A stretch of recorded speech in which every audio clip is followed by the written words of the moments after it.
The morning air was crisp and cool as Peter Mitchell stepped off the red double-decker bus near Trafalgar Square. He stretched his back, stiff from the long flight from Chicago to London the day before.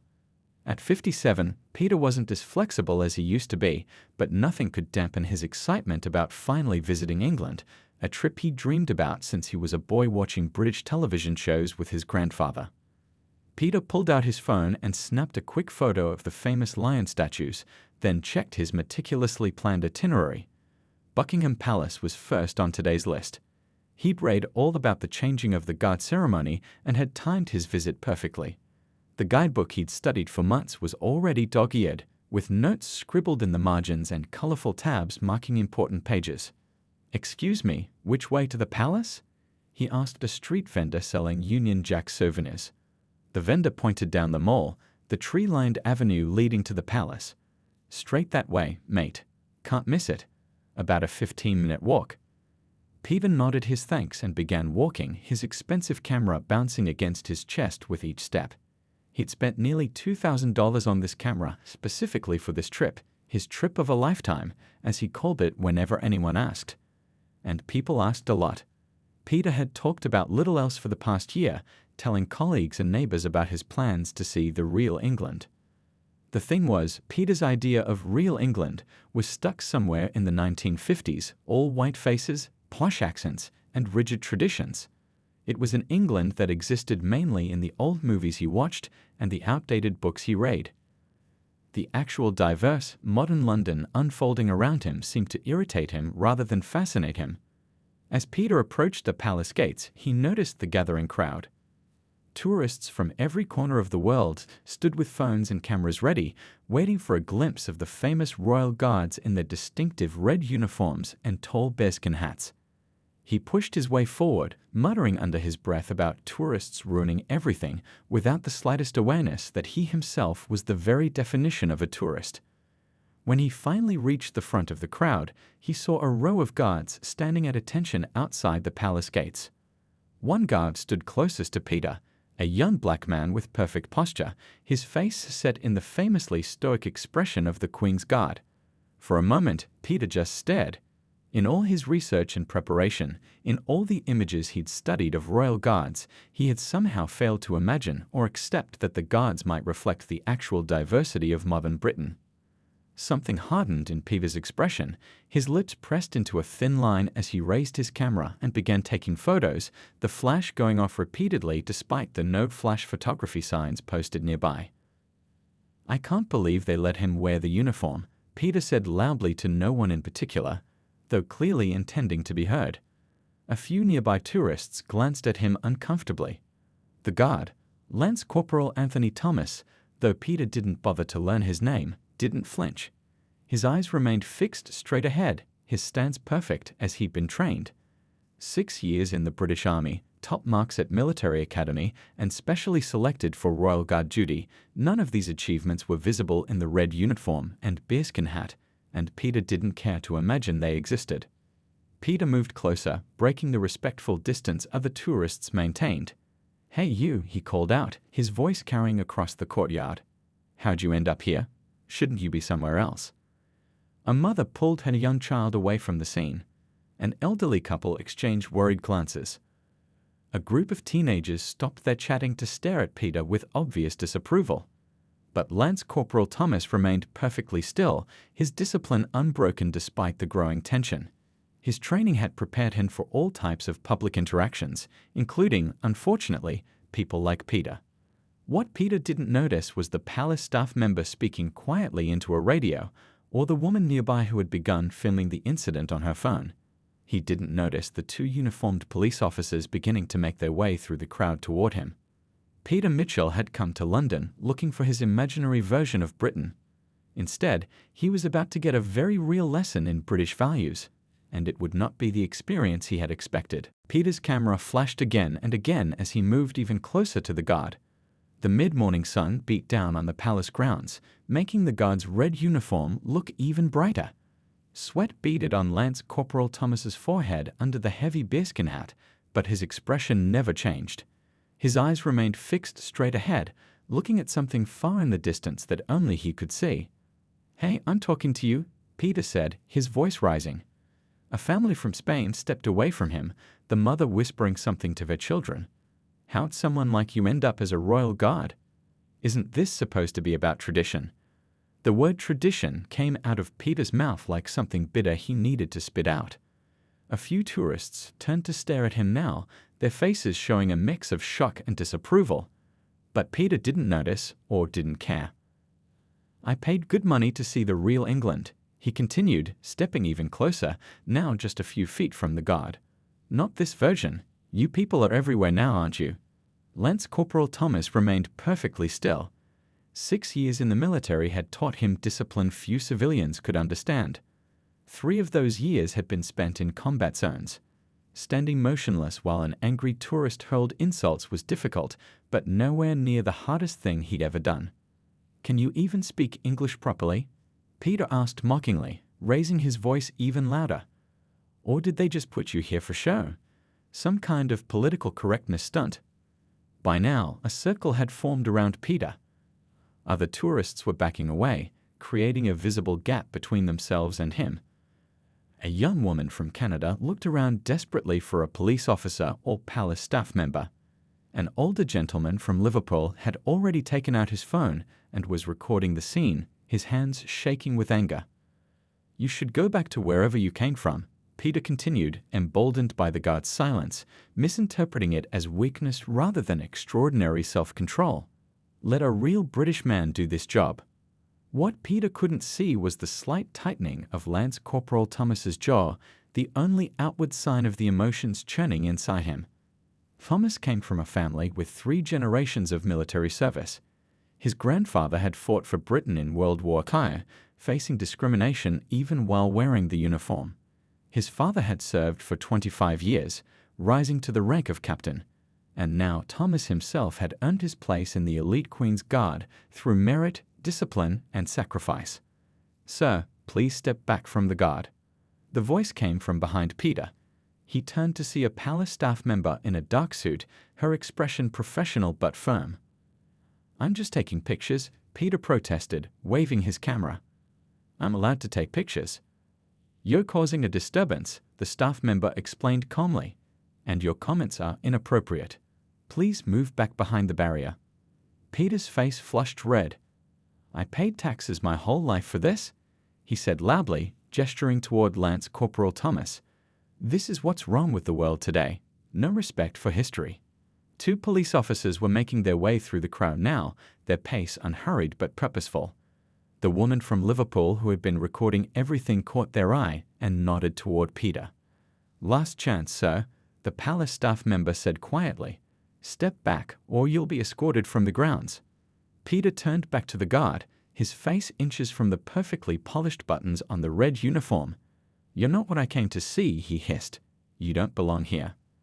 Lance Corporal Thomas didn't move, didn't blink, didn't give any sign that he'd heard the words. But many others had. The police officers reached Peter just as he raised his camera for another flash photo directly in the guard's face. One officer, a heavy-set man with grey at his temples, placed a hand firmly on Peter's shoulder. That's enough, sir, he said. I need you to come with us now. Peter spun around, surprise flickering across his face. What? I didn't do anything wrong. The second officer, a younger woman with her hair pulled back in a tight bun, stepped forward. Sir, you're being removed from the palace grounds for harassing the Queen's Guard and using racially aggravated threatening behavior in a public place. For the first time, Peter noticed the crowd watching him, dozens of faces filled with disgust and disappointment. He noticed the phones recording his every word and move, and he started to realize that his trip of a lifetime was about to take a very unexpected turn. This is ridiculous, Peter protested as the police officers led him away from the palace gates. I was just expressing my opinion. Don't I have freedom of speech? The older officer, Constable Richard Wilson, kept a firm but not painful grip on Peter's elbow. Freedom of speech works differently here in Britain, sir. What you were doing falls under racially aggravated public disorder. Peter's face reddened. People were watching him being escorted away, some still filming with their phones. A group of schoolchildren on a field trip stared wide-eyed as their teacher quietly explained what was happening. I didn't do anything that bad, Peter muttered, his voice losing some of its earlier confidence. The female officer, Constable Grace Thompson, spoke up. Sir, we have multiple witnesses who heard you make racist comments to a member of Her Majesty's Armed Forces while he was performing his duties. They reached a small security office just off the main palace grounds. Inside, away from the public eye, Constable Wilson gestured for Peter to take a seat at a small table. Am I under arrest? Peter asked, suddenly looking worried. Not at this moment, Wilson replied, but we do need to take your details and statement. As Peter reluctantly handed over his passport, the door opened again. A woman in her early 60s walked in, her silver hair cut in a neat bob. She wore sensible walking shoes and carried a small backpack, looking every bit the retired schoolteacher she was. This is Mrs. Anne Hughes, Constable Thompson introduced her. She has some evidence relevant to the incident. Anne nodded politely to the officers. I recorded the whole thing, she said, her Liverpool accent strong and clear. I couldn't believe what I was hearing. She placed her phone on the table and played the video. Peter watched himself on the small screen, heard his own voice saying those terrible things. Seeing it from this perspective made his stomach tighten uncomfortably. I've already sent this to my daughter, Anne added. She works for a news website. She said it might go viral. Peter's face drained of color. Viral? No, wait, you can't do that. Actually, she can, Constable Wilson said. You were in a public place. There's no expectation of privacy. Anne looked directly at Peter, her blue eyes sharp behind her glasses. I taught primary school for 35 years, she said, and in all that time, I tried to teach children to be kind and respectful to everyone. Then I come on holiday and see a grown man behaving worse than my 5-year-olds ever did. Peter looked down at his hands. For the first time, a flicker of shame crossed his face. Do you know anything about the Queen's Guard? Anne asked him. Peter shrugged. They're just there for the tourists, aren't they? Guys in funny hats. Anne shook her head. My nephew served in the Guard for 2 years. These aren't costume players. They're elite soldiers, many with combat experience. That young man you were harassing? He's standing there for hours without moving, carrying a rifle that weighs nearly 10 pounds, wearing a uniform that weighs over 30 pounds in total. And he maintained perfect discipline while you insulted him. The room fell silent for a moment. Through the window, they could hear tourists chatting and laughing, unaware of the drama unfolding in the small office. We're going to need to take formal statements, Constable Thompson said, breaking the silence. She turned to Peter. And we'll need you to surrender your passport temporarily. You'll have to appear before a magistrate. A magistrate, like a judge? Peter's voice rose in panic. But I'm supposed to fly to Edinburgh the day after tomorrow. That won't be happening, sir, Wilson said firmly. This is a serious matter. The penalty for racially aggravated public disorder can include jail time. Peter slumped in his chair. His trip of a lifetime was falling apart around him. Outside the office, the changing of the guard ceremony continued. Lance Corporal Thomas, still standing at perfect attention, was finally relieved by another guardsman. As he marched away, his face remained impassive, but inside, a storm of emotions raged. It wasn't the first time he'd faced such prejudice, and he knew it likely wouldn't be the last. What he didn't know yet was that somewhere in London, Anne's video was already beginning to spread across social media, and the story of what happened at Buckingham Palace that morning was about to reach far beyond those palace gates. Peter sat alone in his hotel room, staring at his phone in disbelief. The video had spread faster than he could have imagined. Over 2 million views in just 24 hours. His full name was in the caption. Peter Mitchell, American tourist, harasses Black Royal Guard at Buckingham Palace. He scrolled through the comments, each one hitting him like a physical blow. Disgusting behavior. This is what racism looks like.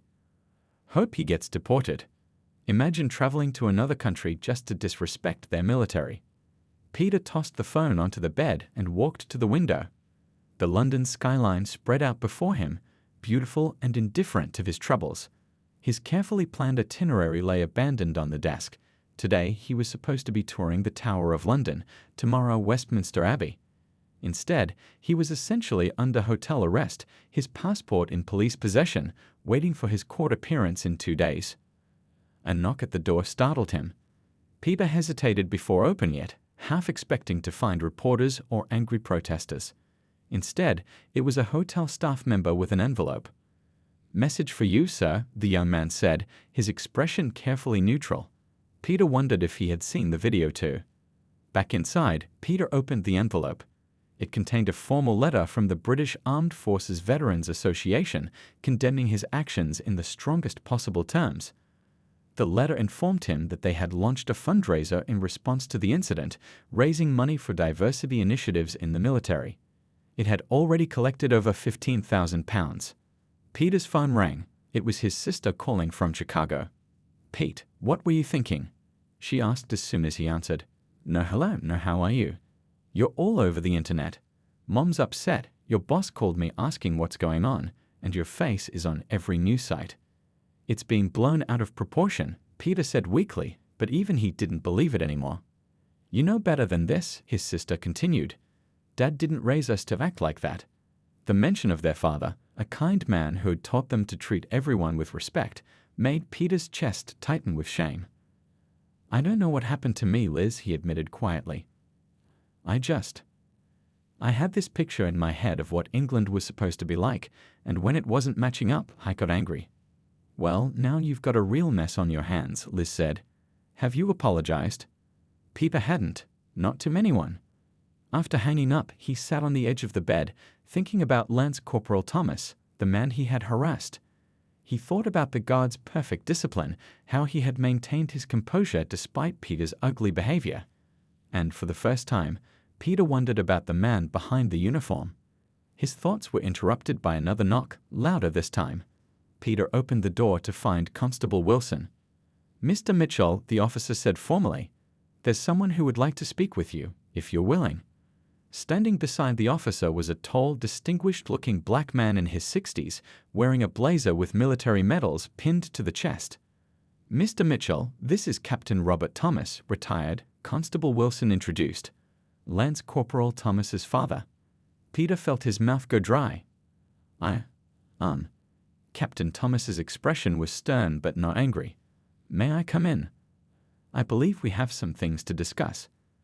Peter nodded, stepping back to let them enter. His heart was racing. Captain Thomas walked into the room with the straight-backed posture of a career military man. "My son doesn't know I'm here," Captain Thomas said once they were all seated. "He wouldn't approve. He believes in handling things through proper channels." He looked directly at Peter. "But I wanted to meet the man who thought he could judge my son solely by the color of his skin." Peter swallowed hard, unable to meet the older man's eyes.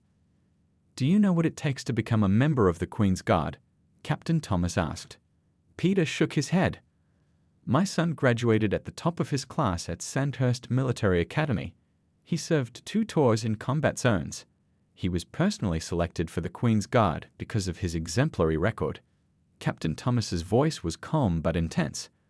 "The uniform he wears has been earned through dedication, discipline, and courage."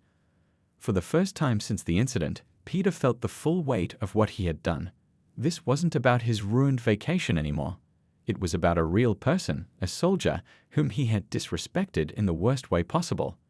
And Peter realized his true journey in London was only just beginning. Captain Thomas placed a small photo album on the hotel room table.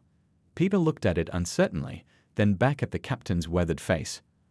"Open it," Captain Thomas said, his voice gentler than before. Peter carefully opened the album. The first photo showed a young boy, maybe 7 or 8 years old, dressed in a miniature military uniform for Halloween. The boy was beaming at the camera, standing proudly next to a man in a real British Army uniform, a younger Captain Thomas. "My son always wanted to follow in my footsteps," Captain Thomas explained. "From the time he could walk, he was marching around our house, saluting everything that moved." Peter turned the page. More photos followed, the boy graduating from school, then in his first real military uniform, then standing with his unit in a desert landscape, squinting against the sun. "That was his first tour in Afghanistan," Captain Thomas said. He was 22. Peter felt a tightness in his throat as he continued through the album. There was Lance Corporal Thomas receiving a medal, Thomas with fellow soldiers, Thomas volunteering at a children's hospital while in uniform. "I don't understand," Peter finally said, looking up. "Why are you showing me this?" Captain Thomas leaned forward. "Because I want you to see my son as a person, Mr. Mitchell. Not as a uniform, not as a color, but as a human being with a life, a history, a family who loves him." Constable Wilson, who had been standing quietly by the door, cleared his throat. "I'll give you gentlemen some privacy. I'll be in the hall if needed." After the officer left, Captain Thomas continued. "When my father, Anthony's grandfather, joined the British Army in 1942, he faced discrimination every day. Some officers refused to serve alongside him. But he fought for this country anyway because he believed in what it stood for." Peter stared at his hands, shame washing over him in waves. "When I joined in the 1980s, things were better, but still far from perfect. Now my son serves, and while most people respect him, he still encounters people like you." "I'm not usually like this," Peter said quietly. "At least I don't think I am." Captain Thomas raised an eyebrow. Perhaps not openly, but these thoughts had to come from somewhere. Peter thought about his life back home, his neighborhood with not a single black family, the jokes his friends told when they thought no one else was listening, the news channels he watched that always seemed to frame stories in terms of us versus them. "I never really knew any black people back home," Peter admitted. "Not personally, I mean." "And so you filled in the blanks with assumptions," Captain Thomas nodded. "That's often how prejudice works." Peter closed the photo album gently. "Why did you come here today? You could have just let me get what's coming to me in court." Captain Thomas stood and walked to the window, looking up at London stretched below them. "I've seen too much hatred in my lifetime, Mr. Mitchell. I've seen what it does to people, both the hated and those who do the hating. It hollows everyone out in the end." He turned back to Peter. "I didn't come here to forgive you. That's not my place. My son is the one you insulted. I came because I believe people can change if they're willing to face themselves honestly." Peter thought about the video spreading across the internet, his name forever associated with that ugly moment. "It's too late for me. Everyone's already judged me." "It's never too late to be better," Captain Thomas said firmly. "The question is whether you're willing to do the hard work that real change requires." For a long moment, the room was silent except for the distant sounds of London traffic. Peter thought about his ruined vacation, the court appearance ahead, the shame he brought on himself and his family. But more than that, he thought about the man in the red uniform and bearskin hat standing perfectly still as insults were hurled at him. "What should I do?" Peter finally asked, his voice barely above a whisper. Captain Thomas picked up his coat. "That's for you to figure out. But if you're genuinely asking, I'd say start by telling the truth, to the court, to my son if you get the chance, but most importantly, to yourself." As Captain Thomas prepared to leave, he left one last photo on the table. It showed Lance Corporal Thomas on the day he was selected for the Queen's Guard, his face serious but his eyes shining with pride. "Remember," Captain Thomas said at the door, "that's a person, not a symbol. A man with hopes, dreams, and feelings, just like you." And with that he was gone, leaving Peter alone with a photo of the man he had judged so harshly, and the beginning of an understanding he never expected to find on his trip to London. The courthouse was smaller than Peter had imagined. Somehow, he'd pictured a grand building with towering columns and wooden panels, something out of a TV show. Instead, it was a modern, practical building with fluorescent lighting and plastic chairs in the waiting area. Peter sat on one of those chairs now, his hands clasped tightly together to stop them from shaking. His lawyer, a British woman named Ms. Reynolds, who specialized in tourist cases, sat beside him reviewing her notes.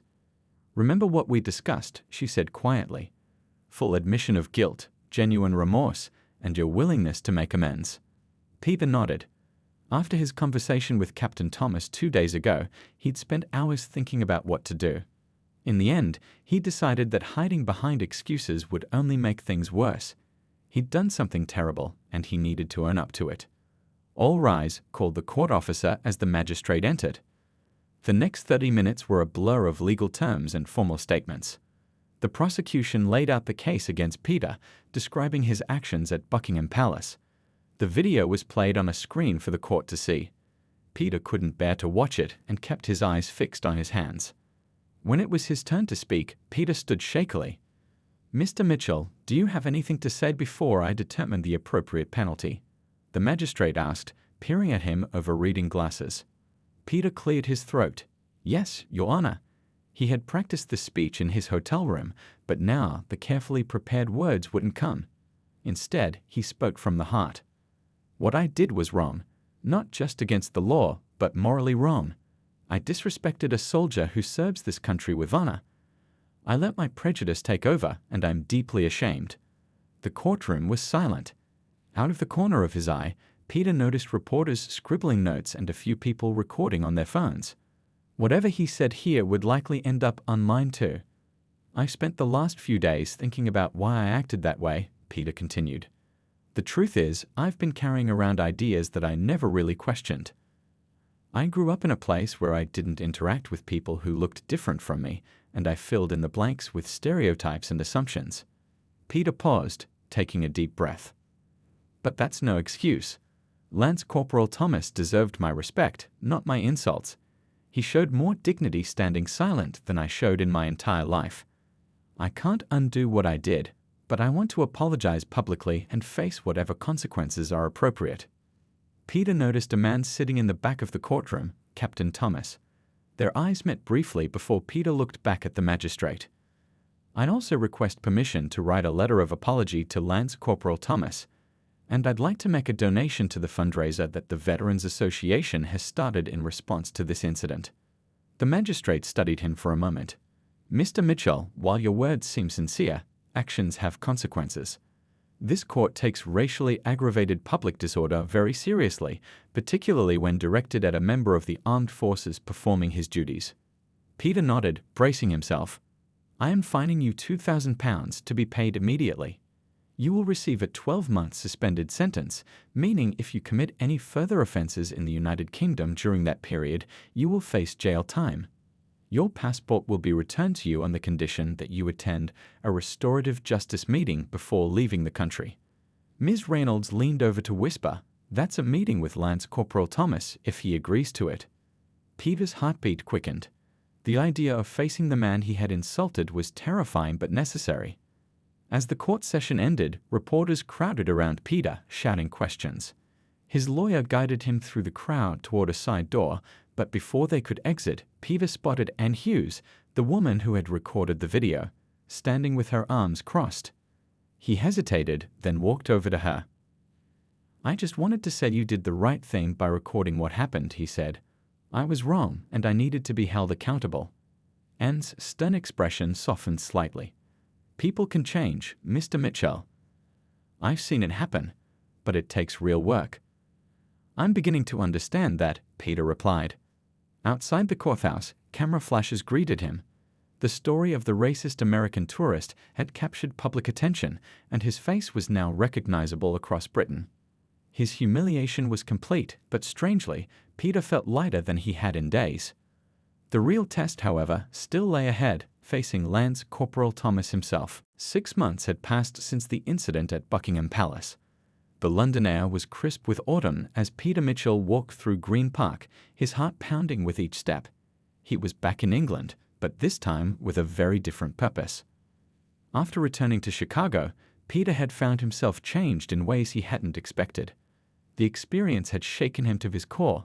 Back home, he started noticing things he'd overlooked before, the casual comments from friends, the assumptions people made, the invisible lines that divided his community. You've been different since you got back from England, his sister Liz had told him over dinner one night. Quieter, more thoughtful. Peter had nodded. I saw myself from the outside for the first time. I didn't like what I saw. In the months that followed, Peter had joined a community dialogue group that brought together people from different backgrounds. He'd volunteered at a veterans center, listening to stories from servicemen and women of all races. He'd read books that challenged his worldview and had conversations that made him uncomfortable but wiser. And now he was back in London for the meeting he both dreaded and hoped for. The small community center was located near the army barracks. Peter checked the address again, took a deep breath, and walked inside. A woman at the front desk directed him to a meeting room at the end of the hall. When Peter opened the door, 3 people were already there. A mediator from the Restorative Justice Program, Captain Thomas, and, standing tall in civilian clothes, Lance Corporal Anthony Thomas. Seeing him out of uniform was jarring. He looked younger somehow, dressed in jeans and a simple blue sweater, but his military bearing was still evident in his posture. Mr. Mitchell, the mediator, greeted him. "Thank you for coming. Please have a seat." Peter sat down across from Lance Corporal Thomas, finding it difficult to meet his eyes. "Before we begin," the mediator explained, "I want to remind everyone that this is a voluntary process. Both of you have chosen to be here. Our goal is understanding and healing, not punishment." Lance Corporal Thomas nodded. His expression was guarded but not hostile. "Lance Corporal Thomas," Peter began, his voice shakier than he'd hoped. "I thought about what to say to you for 6 months, and everything sounds inadequate. But I want to start by saying I'm deeply sorry for how I treated you that day." Anthony Thomas studied him for a moment before speaking. "Why did you come back to London for this? You could have just moved on with your life." It was a fair question. Peter had asked himself the same thing many times. "Because what I did to you has stayed with me every day since," Peter answered honestly. "And because a proper apology isn't just words, it's also actions." Peter reached into his bag and pulled out a folder. "After I went home, I started a fundraiser in my community. We raised just over $23,000 for military families of color." He slid the folder across the table. "I'd like to present this donation to the British Armed Forces Diversity Foundation in your name." Captain Thomas raised his eyebrows, clearly surprised. "I also spoke at my old high school about what happened, about how prejudice can blind us if we're not careful," Peter continued. "I didn't use your name, but I told them about a soldier who showed more dignity in silence than I showed in my entire life." Lance Corporal Thomas leaned forward slightly. "Did you really change, or are you just trying to make yourself feel better?" "Both, probably," Peter admitted. "I can't claim I've completely changed in 6 months. I still catch myself having thoughts I'm not proud of, but now I notice them and question them." For the first time, Anthony Thomas's expression softened slightly. That's honest at least. They talked for nearly 2 hours. Anthony shared what it had been like standing there, maintaining his composure while being degraded. Peter listened, really listened, without defensiveness. Captain Thomas occasionally added his perspective, helping bridge the gap between the two men. As their time came to an end, the mediator suggested they take a photo to mark the occasion, not for social media or publicity, but as a personal reminder of this moment. Standing side by side, no longer divided by a uniform or by prejudice, Peter and Anthony shook hands. The photographer, a volunteer from the community center, captured the moment. "This doesn't fix everything," Anthony said quietly. "No," Peter agreed, "but it's a start." Outside, rain had begun to fall gently on the London streets. 2 men who had once been divided by hatred walked out together, not as friends exactly, but as 2 human beings who had found something unexpected in each other, understanding. And in that small miracle, there was hope.